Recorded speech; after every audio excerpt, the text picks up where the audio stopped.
Meet Bozzetto, your AI-powered assistant for building Dynamo ZeroTouch nodes directly inside Revit.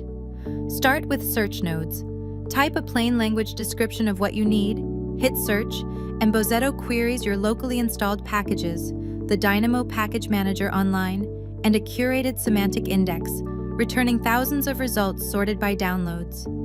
A green recommendation banner tells you when a strong match already exists, so you never duplicate work that's already out there.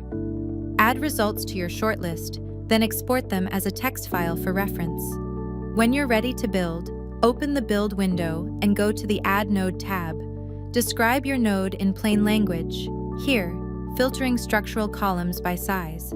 Click Enhance Prompt, and Bozzetto proposes a complete node specification, class name, method name, and fully typed input and output ports. Review the inputs, document, threshold, use millimeters, and outputs, filtered columns and skipped columns.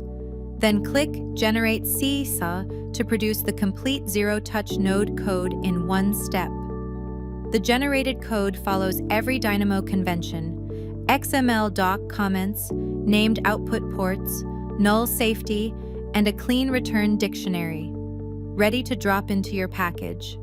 Click Save Node Spec to write the specification to disk, confirmed instantly with a save dialog. No see how experience required. Bozzetto handles the architecture, the conventions, and the code, so you can focus on what you're actually building. Available now on the Autodesk App Store.